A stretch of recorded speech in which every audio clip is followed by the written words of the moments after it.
So I'm saying, if we are going to be united, I believe that as a sector and also as a ministry, we're also going to be the best performing. That is, if you're also there to also work with us. The Ministry of ICT provides an enabling environment that is requisite and intensified to make sure that we have and also pursue the adoption and utilization of ICTs within Zimbabwe and across the economy at large. And also we are there to ensure that our country moves in line with the new dictates of the global digital economy and also governance. That's the newly appointed Minister of Information Communication Technology, Postal and Courier Services, Tatenda Mavetera. I like her. I like the energy. But I can tell she hasn't received the bands and the Range Rover that comes with being a minister. It's very easy to be energetic in your first week at a new job, but something happens once they connect you to the Wi-Fi. Even worse, in her case, she's the one who's going to be giving out the Wi-Fi password. Power like that changes people. But I hope that isn't the case. Because people might not realize this, but Tatenda Mavetera is now one of the most powerful people in Zimbabwean politics. Almost every single thing that makes our lives easier flows through her ministry. Telecommunications, banking, tourism, courier services. She has a hand in all those sectors. She is also in charge of this little thing that we call the internet. If Minister Mavetera stands firm on her word and her ministry becomes the best performing, she alone could transform Zimbabwe in the next 5 years. Maybe that's an exaggeration. Maybe it's not. There's really one way to find out. Ladies and gentlemen, war vets and unfocused youth, welcome to another episode of Properganda with Kandoro.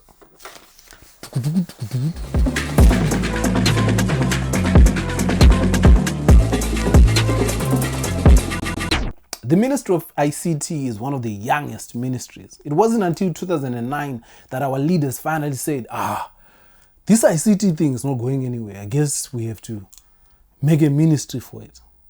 Who wants a free Benz? The ministry was formed right after the signing of the GNU between Mugabe and Tsvangirai. Arthur Mtambara wants you to know that he too was part of that agreement. Okay, bro. Nelson Chamisa was appointed the first minister of ICT when he was just 31 years of age. Young ministry, young minister. It made sense. Just when you think you're going to have a Chamisa-less episode, he pops up. All right, Kwaj. Chamisa is remembered mostly for making SIM cards much more affordable and accessible during his tenure. Ama 2K won't know this, but there was a time when people were selling cows to buy a single SIM card. I wish I was exaggerating. We fought for this country. We died. Chamisa's ministry also lobbied for the removal of duty on ICT products, thereby making them cheaper. Government departments also started getting training in ICTs, and most ministries launched their website. In 2013, after ZANU-PF had devoted to factory settings, Chamisa was replaced by Webster Shamu, who I'm willing to bet still has no idea to this day what the Ministry of ICT actually does. Shamu only served as minister for a year, and they realized that his long speeches could be better used elsewhere. But during his short reign, Webster Shamu was very impactful. He reintroduced duty on ICT products. 25% custom duty on handsets, 5% excise duty on airtime sales, 5 cents levy per transaction on mobile money transfer. The ICT policy that had gone under consultative processes and awaiting finalization under Nelson Chamisa was never completed. He pretty much just pressed Ctrl Z on everything that Chamisa had started. Shamu was replaced by Super Mandwanzira in 2014. And that's when the fun started, because Super Mandwanzira had ideas. Good ideas, as a matter of fact. But we all know that ideas and our rudiment don't go hand in hand. It was only a matter of time before he started butting heads with people that felt they knew better because they had been in the industry longer. As a minister, Mandwanzira suspended data tariff increases in 2017. He convinced the government to acquire what was left of Telecel, and he was also responsible for the drafting of the national ICT policy, which would be adopted in 2018, long after he had been relieved of his duties. Who knows what else he might have achieved had the generals not taken the situation to another level. But Mandwanzira's tenure as minister was also filled with scandal. He was accused of corruption by Reward Kangai, the Net1 CEO that he had suspended because of corruption. It was like a corruption merry-go-round. Potras loaned the Ministry of ICT over $10 million US for the acquisition of government shares in Telecel and the purchase of vehicles for the minister and the deputy minister. This was done without treasury approval. Hello, Potras. Hello. Une 10 meter pa uripap. USD. Kanda pa ekukesh. Abo. When the new dispensation took office, they handed keys and the password to Kazembe with the Janfen Muswere as his deputy. A cabinet reshuffle saw the promotion of Muswere to a full minister of ICT. You might be wondering, who is this Muswere guy and why does his name keep popping up, especially when it comes to promotion? You're not alone. Because I too started wondering the same after I heard that he was now the new Minister of Information. After a quick Google search, I found out that Mr. Muswere is allegedly the person who drove the president to the Mozambique border on that night. You know the night. It is also alleged that during that time, he was instrumental in galvanizing support on the ground. He kept number one appraised. So I guess this is just him cashing in on his investments. Adiri Manyama. Isn't it weird how when you Google certain names, what comes up is who they are connected to instead of their CVs? But that's a story for another episode. What we're here for today is to figure out what it is that the Ministry of ICT, Courier and Postal Services is meant to actually do. What is their official mandate? What is it that makes it so important as a ministry?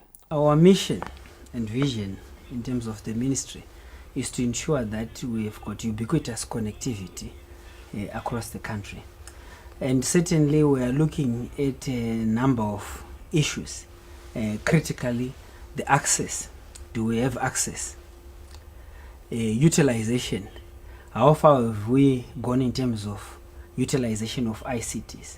We're also looking at the industry growth.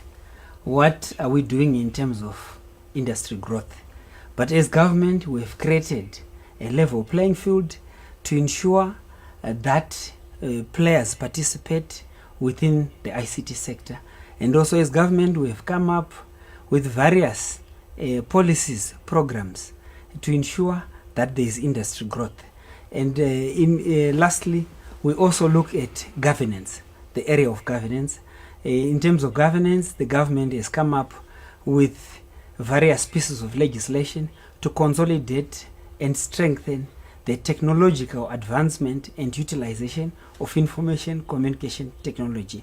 I want everyone, especially the GM minister, to see that the things that we are going to be asking for are things that your ministry already claims to do, or at the very least says it plans to do. We've broken down our list into two categories.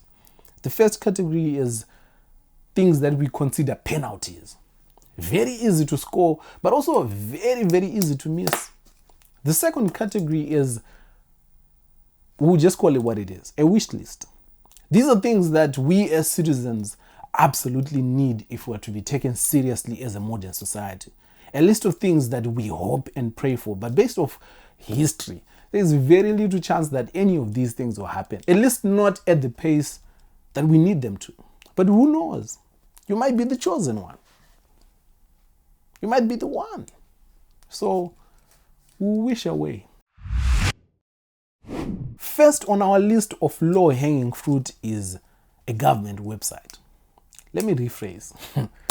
Minister, we need a functional government website, somewhere where we can easily access government services and information, broken down by ministries and departments.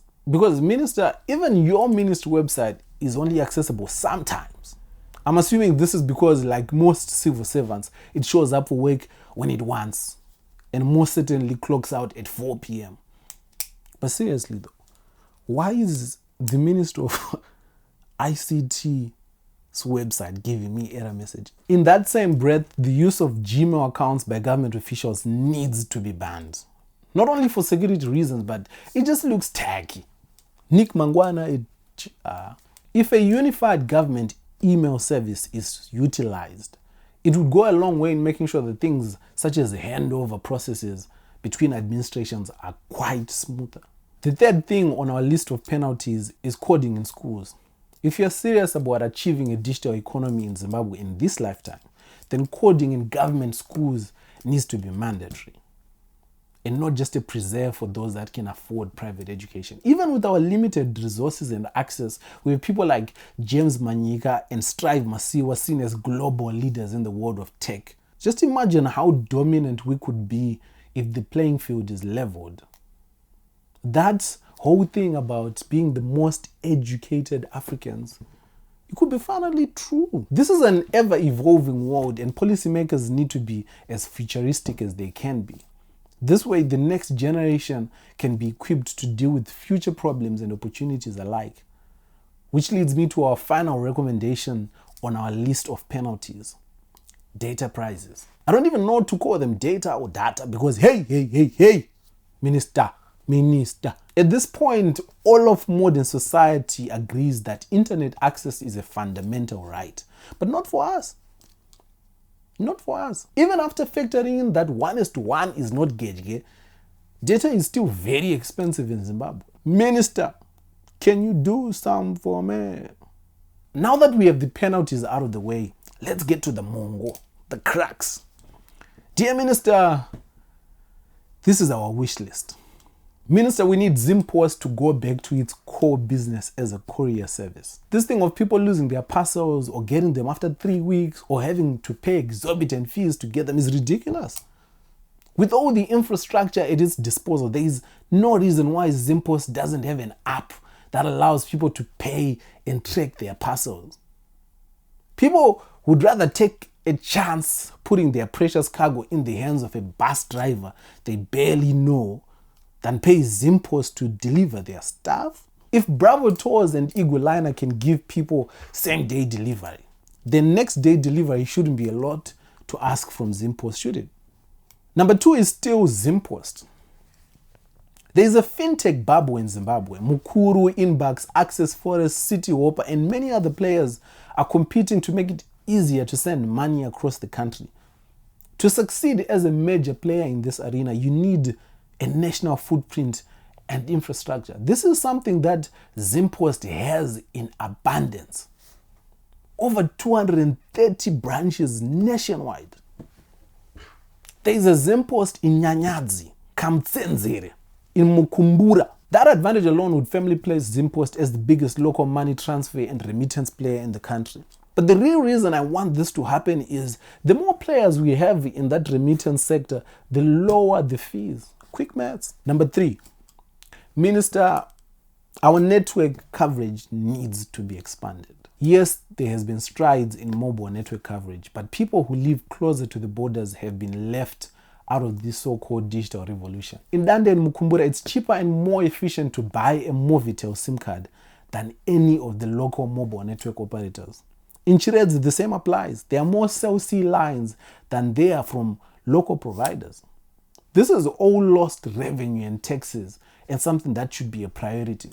If any of the comrades give you a hard time, just tell them a sovereign nation should not be allowing its citizens to connect to foreign networks. This is counter-revolutionary. Minister, things like free Wi-Fi in public spaces like airports and tourism hotspots is an absolute must. Every major airport in the world has free Wi-Fi. This is for convenience as much as it is for promoting tourism. Just think of the percentage of tourists whose attitude about our country changes the moment they land at the airport and can't access free Wi-Fi. It all goes downhill from there. I know your fellow comrades will be thinking, Wi-Fi? People are crying for Wi-Fi. Do they know that we died for the... Comrades, all these things are interlinked. I don't envy you, Minister. Yours is a difficult task. You literally have to make $1 out of 15 cents. It won't be easy. But your ministry is so intricately linked to so many things that directly and indirectly make our lives easier. So we need you to figure it out. You are probably the only minister in this current administration that people from across the political aisle are willing to give a chance to. It's up to you to take advantage of that goodwill. You really don't have to reinvent the wheel. Just tap into already existing ecosystems and level them up. Young people are so hungry to contribute meaningfully to their country's fortunes. Enable them. The Harare Institute of Technology has been working with local authorities to digitize bus routes. This could be a game changer. We need you to advocate for cyber laws that align with regional and international standards, laws that protect consumer information and privacy. This thing of receiving text messages from political candidates that we absolutely did not give our phone numbers to, it needs to stop. Mobile network operators and internet service providers need to be reined in, Minister. Some of these data prices, they're making you look bad. And I know you don't like looking bad. Talk to them. I'm not sure what the percentage would be, but brain drain could be slowed down with better internet connectivity at decent prices. People could start working from home, applying for remote jobs. You could even tempt those that hate cold climates in Europe to relocate back home. Just think what could be done with all that tax money. Take a peek next door. In South Africa, in Zambia, in Kenya, in Mozambique. Okay, maybe not Mozambique. But take a look around. Don't be afraid to steal, to copy what works. Being a minister in Zimbabwe is like being a visitor at a cousin's house. You will be encouraged to feel at home. But no matter how comfortable you get, you don't get to play with the TV remote. There are some decisions that are just above your purview. Decisions like switching off the internet or deciding if Starlink can officially be allowed into the country. Maybe reason doesn't resonate with you, Minister. So let me appeal to your vanity. Tendai Biti is regarded the best finance minister ever. And that's simply because he just didn't suck as a minister. It's not like he did anything revolutionary. He just didn't suck. Let me even bring it closer to home. Your almost colleague, Fortune Chassis, is regarded one of the greatest energy ministers. And all he did was figure out how to keep the lights on. If you execute even half these things, I have no doubt you'd be seen as the best minister, period. Who knows what that could lead to? We're not asking you to move mountains, Minister. We are just asking you to bring us closer to them. We'll take it from there. This has been another episode of Propaganda with Kandoro. I'll see you guys next week.